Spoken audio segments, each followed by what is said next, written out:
Podcast Encontros. Podcasts Encontros, uma realização do Centro Simone de Beauvoir, Psicologia, Desenvolvimento e Integração Humana. Nós estamos numa série de podcasts, estamos entrevistando os escritores da psicologia clínica existencialista, numa série de 5 podcasts que nós estaremos, então, em cada um deles, entrevistando um desses escritores. Nós precisamos dividir o nosso podcast em 2 momentos para que nós pudéssemos, então, fazer com que ele ficasse melhor e que você pudesse aproveitar mais esse podcast.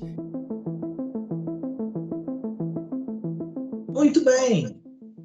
Eu percebo que se nós formos falar de todos os seus livros, nós teremos que fazer vários podcasts, que é uma história brilhante aí na produção de livros para profissionais que trabalham com psicologia, sobretudo a psicologia, né, com base na filosofia existencialista. Mas você lançou, né, um livro importante, um livro que, inclusive, foi um dos últimos livros que eu acabei lendo, né? Eu li ele se popularizou mais aqui no sul do estado, né? Que é o Psicoterapia sob Sartre. E esse livro é o livro que a gente gostaria de conversar um pouquinho mais sobre ele, né? Porque é um livro que, como o outro livro seu, mas você coloca a questão da psicoterapia sob Sartre, você consegue reunir outros autores, tem capítulos seus, tem outros autores que você convida, né, para escrever. E, para mim, foi um livro bastante importante, interessante, quando se fala da psicoterapia, porque ele está trazendo alguns olhares sobre o modo de se fazer o processo psicoterapêutico a partir de uma perspectiva sartreana. E eu gostaria que você pudesse comentar um pouquinho com a gente como é que foi a ideia e a organização dessa obra sua, que é um livro bem importante para psicólogos clínicos. Como é que foi organizar esses autores, ou convidá-los? Como é que foi esse processo da organização desse livro? Porque é um livro importante para nós. Bom, a ideia surgiu de tentar fazer um instrumento acessível para as pessoas com essa ideia de fazer com que a psicoterapia sob esse viés sartreano fosse difundida e tivesse ao alcance de mais pessoas. E, nesse sentido, o que eu estou falando pode parecer presunçoso, mas, na verdade, quando eu digo isso, é assim, porque a gente tem editoras fortes aqui no São Paulo. As 2 editoras que me editam são fortes. Então, a capacidade que nós temos de penetração é maior. Como eu falei, se eu sou adotado na Europa, sou porque eu tenho uma editora que me edita, que é uma multinacional, no caso a Sem Queijo, que põe o livro lá na Espanha, em Portugal, na França, no Canadá. Então, quando a gente fala isso aí, embora possa parecer presunçoso, é contando com essa base de apoio, logística, né? Enfim. E aí eu convidei pessoas muito queridas, próximas inicialmente, né? Como a Daniela Schneider, né? Que parceira de vida aí, não sei quantos anos a gente está no mesmo caminho, querida demais. Convidei pessoas que trabalham comigo, igualmente muito querida, a Sueli, que faz um trabalho incrível com pessoas em situação de rua, o Veríssimo, também companheiro de vida de não sei quantos anos, que trabalha com a gente não sei quantos anos, que dá aula nos nossos cursos, atualmente está no nosso grupo de estudos sobre Sartre, a clínica em Sartre. Ele está com a gente já há muitos anos. Convidei a Silvia também, querida de tantos anos de jornadas, né?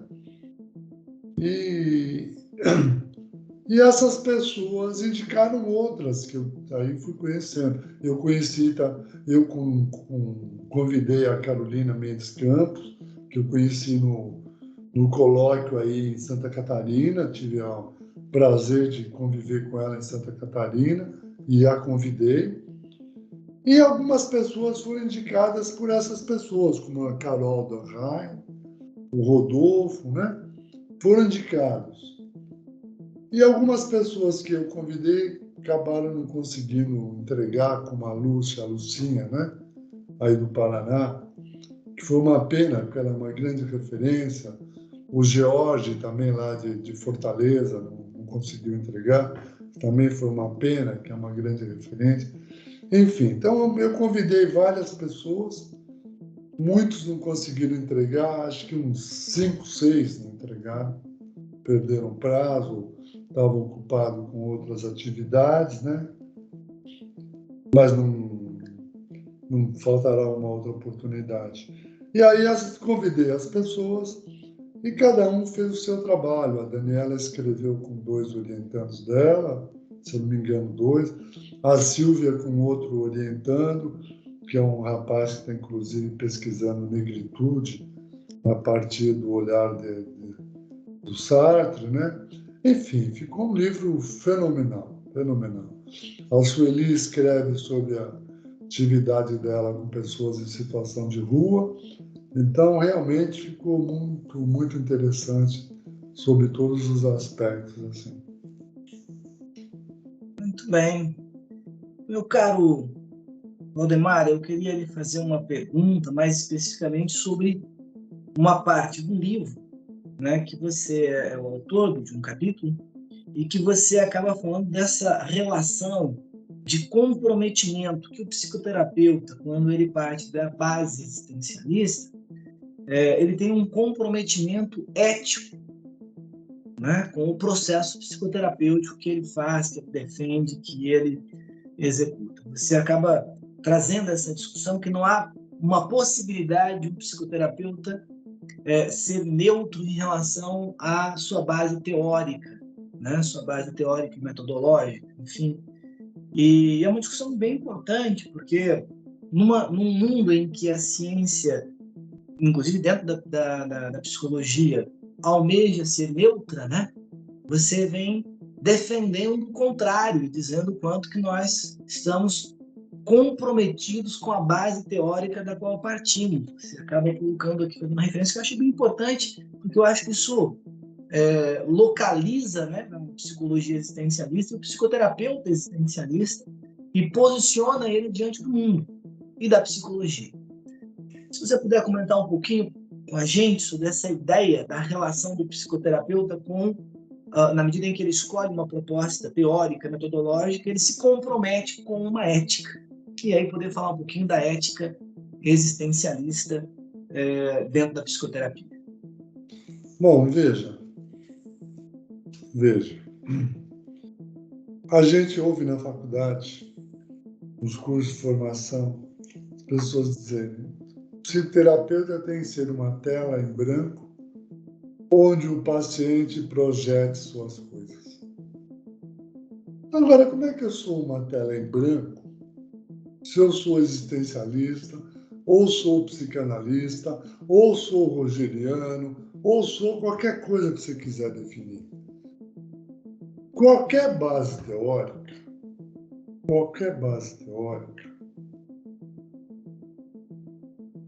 tem uma concepção de valores muito bem definida, de valores de homem, de mundo, etc.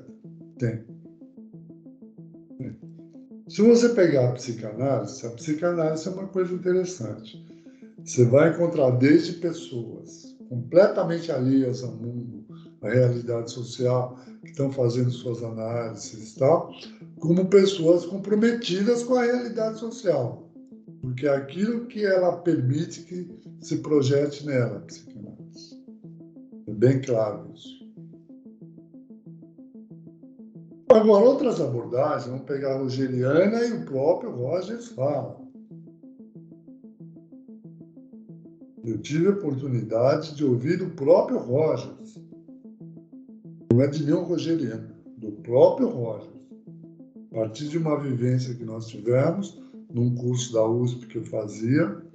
A coordenadora era a doutora Raquel Rosenberg, que era muito próxima a ele, e por isso ele vinha muito ao Brasil com ela, né?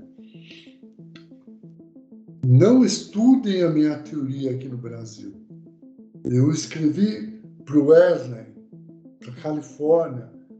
Minha realidade é a realidade estadunidense. Rogers faz, que ele escreve a partir da concepção de mundo estadunidense. O homem é bom, o valor humano, o lado bom, Rogers. Então, quando você pega os principais ícones rogerianos aqui no Brasil, são sempre pessoas conservadoras. São sempre pessoas muito conservadoras. Veja, se encontrar um que seja progressista, é exceção para fazer a regra. Você vai pegar os junguianos, sempre são pessoas conservadoras. Você pode encontrar um ou outro para fazer a regra, para ser a regra. Agora, por outro lado, se você pegar os reichianos, na maioria das vezes sempre é progressista. Claro que sempre tem exceção para fazer a regra. Como nós temos uma pessoa que era um ícone sartreano aqui no Brasil, que de repente vira reacionária, bolsonarista, até que foi excluída de tudo. Que é uma coisa louca, né? Como é que pode? Alguém que é sartreana, se diz sartreana, escrevia a partir da égide de Sartre, ser bolsonarista é inconcebível, porque o Sartre não era apenas progressista. Ele era um cara de esquerda assumida, ele ia panfletar na rua. Tem fotos dele com o Michel Foucault, com a Simone de Beauvoir na rua de Paris, panfletando. Então, isso é muito claro. Quando eu abraço uma teoria, eu abraço a concepção de homem. Eu desafio a qualquer um me mostrar algum trabalho progressista, com comunidade carente, com pessoas em situação de rua, com presídio, que não seja existencialista, reichiano ou psicanalista. Quero ver alguém me mostrar um trabalho desse que tenha junguiano, rogeriano, o cognitivo. Não existe. Porque a concepção de valores deles é bem clara. Eles vão tratar isso como uma casualidade, alguma coisa que não importa no contexto social. Eu desafio alguém me falar, bom, eu conheço um trabalho ali, não sei onde, que os terapeutas são junguianos. Aí vai ser a exceção para fazer a regra, pode ser um. Mas ainda eu não conheci, não, rogeriano. E olha que eu conheço trabalhos sociais às pencas, hein? Às pencas. Conheço bastante, bastante, bastante. Então, quando a gente vai falar em neutralidade, do que nós estamos falando? O que neutralidade é? Eu sou rogeriano e sou neutro? Peraí. Eu estou abraçando uma teoria que a base da concepção de valores é estadunidense. E eu sou neutro? Estou abraçando uma teoria, uma concepção de valores do Sartre. E eu sou neutro? Como sou neutro? Como sou neutro? Vamos ver o que o Sartre fala da escassez. Que o capital impõe determinadas condições para que aquele funcionário receba um mínimo de sobrevivência, mas continue na escassez. Ele não vai sair da escassez. Então eu trabalho com esse conceito e sou neutro. Olha, como é que eu sou neutro? Se eu estou vendo que o empregado ele está submetido à escassez que o capital impõe. Sou neutro. Sou neutro. Quer dizer, eu vou atender um bancário sabendo que ele é submetido à escassez, ele vai ter um mínimo de sobrevivência, porque o capital impõe a escassez, mas eu sou neutro. Hipocrisia até falar isso. Hipocrisia. Sou neutro, mas eu sou psicanalista. Trabalho com conceitos de Édipo, né? De fase anal, fase oral, com um conceito de inconsciente. Olha só. Eu tenho conceito de inconsciente e sou neutro. Nós não temos o inconsciente como conceito e como manejo. O outro tem, ele é neutro. E ninguém é neutro. Ninguém é neutro. Só que as pessoas ficam reproduzindo essa ideia da tela branca, do psicoterapeuta como uma tela branca, sem refletir o que estão falando de fato. Essa é a questão. Essa é a questão. Porque, de fato, nós não temos neutralidade. Qualquer que seja a abordagem teórica adotada, ela sempre tem um conceito, um construto, uma concepção de valores muito bem erigidas, muito bem sedimentadas, com valores inerentes à sua visão de mundo. Muito bem. Bom, Valdemar, acho que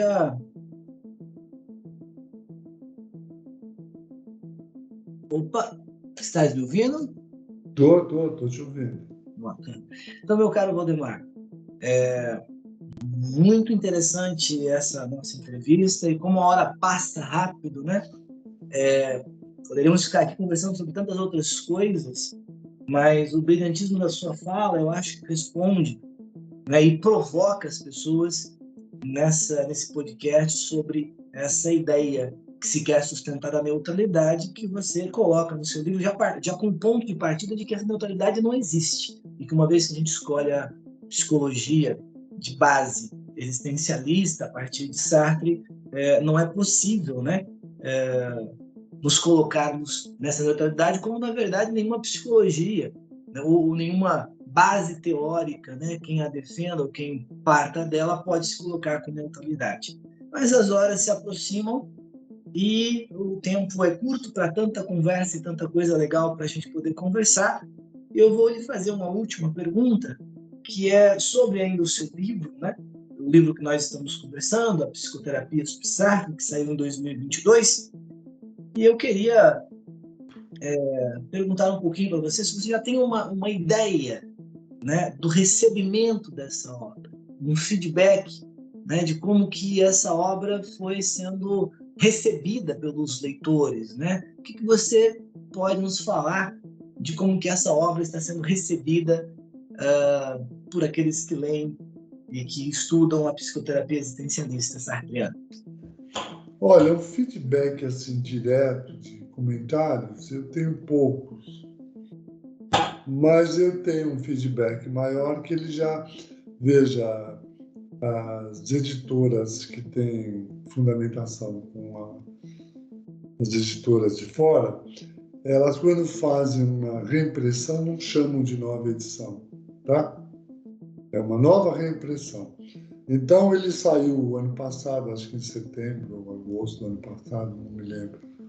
Mas já teve uma reimpressão. Então aquela impressão inicial acabou e já foi reimprimido.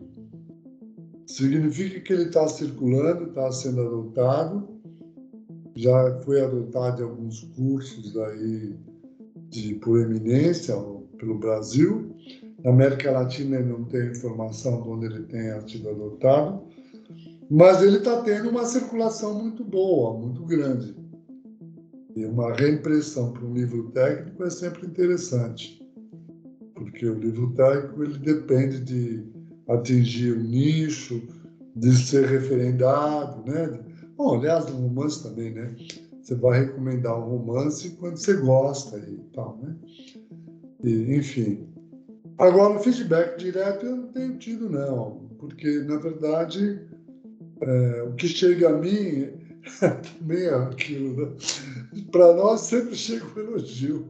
Crítica, a gente. Aquela história, né, que o traído é sempre o último a saber, é a mesma coisa, acho que, com crítica, né? De repente a gente está sendo execrado pela vida e não está sabendo. Só chega para a gente um elogio, né? Então, na verdade, eu não sei te dizer assim com exatidão. Agora, essa referência de que ele já teve uma reimpressão, eu acho que é significativa. Porque, na verdade, se ele já teve uma reimpressão, porque ele está vendendo, está circulando, as pessoas estão adotando e assim por diante, né? Muito bem. Eu vou de dar, então, um feedback também positivo, né? Eu não tenho críticas a fazer, não. Eu li o livro, né? Acredito que pelo menos faltaram um ou dois capítulos, mas todos os outros eu acabei lendo. E o que eu vejo no livro, o que eu percebo no livro, e aí eu estou falando de uma visão bastante pessoal, porém eu leio como um livro técnico, né, para o meu trabalho, e eu amadureci alguns conceitos, me fez pensar algumas possibilidades de prática psicoterapêutica, me fez amadurecer algumas questões, sanar algumas dúvidas, né? Ele é um livro que, de certo modo, ele traz uma provocação que faz um psicoterapeuta pensar o seu procedimento e o modo como ele trabalha. E gostei muito de todos os capítulos, do seu e de todos os outros que eu li. Sobretudo, eu fiz uma leitura agora, recentemente, porque nós trabalhamos aqui no Centro Simão de Lopes de formação em psicologia clínica, então nós temos que nos atualizar o tempo todo com aquilo que vocês estão lançando e colocando aí como referências para nós. E eu, particularmente, gostei bastante do livro. Mas, infelizmente, para poder, né, saber mais sobre o livro, o leitor terá que adquiri-lo e lê-lo e depois, né, mandar aí as considerações para você e para os outros autores sobre o feedback desse livro. Uma grande obra, uma importante obra, né, de um grande escritor da psicologia, sobretudo da psicologia existencialista, Valdemar Augusto Angerami, que está agora preparando o seu 50º livro. Foi um grande prazer tê-lo aqui no nosso podcast Encontros, né? E eu gostaria que você, na sua despedida, né, nas suas considerações finais, meu caro, você pudesse indicar um livro de psicoterapia ou de psicologia existencialista clínica, né, que não fosse seu, que não fosse escrito por você, que é assim que nós temos encerrado o nosso Bom, podcast. o que eu poderia recomendar que não seja meu, eu recomendaria Razão e Violência, do Lang Cooper, O Imaginário, de Sartre, que eu acho que é uma obra muito importante, e eu acho que também, sem sombra de dúvida, o Crítica da Razão Dialética, do Sartre. Acho que partiria dessa base. E também acho que os livros que se produzem aqui, né, no Brasil sobre Sartre também são muito interessantes. A Daniela Schneider, né, lançou recentemente um livro em que ela e as Zuleika são organizadoras, que está muito interessante, a Psicologia Clínica de Sartre. Eu acho que essas obras seriam bastante interessantes. A da Daniela, O Imaginário, Crítica da Razão Dialética, e o Razão e Violência, do Lang Cooper. Agora, o Razão e Violência já não é de psicoterapia, onde eles refletem a partir do Crítica da Razão Dialética e trazem elementos para a fundamentação da psiquiatria que eles se debruçavam naquele momento. Né? Muito bem, foi um prazer tê-lo aqui no nosso podcast. Esperamos que, né, ter notícias dos seus próximos livros, inclusive desse, né, que você está fazendo uma atualização, e do livro que você está escrevendo, relacionando você mesmo e as suas... Eu que agradeço, Ismael, agradeço. Esse ano nós estamos lançando o Do Suicídio e da Vida, já está em produção na editora, um lançamento previsto para setembro. Eu sou organizador com mais 20 coautores, 20 e poucos coautores. É uma obra de base muito sólida, envolvendo a temática do suicídio. Tem colegas de todo o Brasil que estão produzindo com a gente. E esse sai esse ano. Para o ano que vem, a gente tem esse daí, que é o Fragmento de um Psicoterapeuta. E eu estou seguindo uma sugestão dada pela Daniela até, porque nós estávamos lançando 3 livros por ano. E ela falou, vocês podiam lançar menos, porque um está sobrepondo ao outro, a gente até perde essa sequência. Então, eu estou seguindo esse conselho dela, sugestão, na verdade. Então, esse ano nós estamos lançando apenas um. O ano que vem nós lançaremos talvez 2, embora já tenham 3 prontos no estudo. Mas para não ficar com essa coisa de um sobrepor ao outro. Então, o ano que vem, com certeza, a gente lança esse A Vida Brota Mais Vida, fragmentos biográficos de um psicoterapeuta. Esse que é o meu título 50. E provavelmente o existencialismo e psicoterapia. Aí ambos são obras apenas minhas, só eu escrevo, só eu estou presente. Os outros eu sou organizador, com 2 capítulos do suicídio e 20 e poucos coautores. Esse sai em setembro. Muito bem, mais uma vez, muito obrigado pela sua participação no nosso podcast. Esperamos aí bastante sucesso nessas realizações que tens pela frente, meu caro. Nós entrevistamos, então, o escritor, professor, psicólogo Valdemar Augusto Angelami, mais conhecido como Camon. E foi um grande prazer tê-lo aqui no nosso podcast. Eu que agradeço mais uma vez e estou à disposição. Qualquer coisa é só clicar que nós estamos de volta. Muito bem. O Centro Simone de Beauvoir é um espaço de atuação em psicologia clínica e social dentro da perspectiva existencialista e também de formação. É nosso compromisso apresentar, divulgar e defender a psicologia existencialista sartriana e mostrar para as pessoas como é que ela pode ser eficiente no trabalho clínico e social. Espero que vocês gostem das nossas entrevistas que estamos aqui apresentando autores da psicologia. Se você quiser saber mais sobre o nosso Centro Simone de Beauvoir, nos acompanhe nas nossas redes sociais, no Instagram, no Facebook, no YouTube e também no Spotify.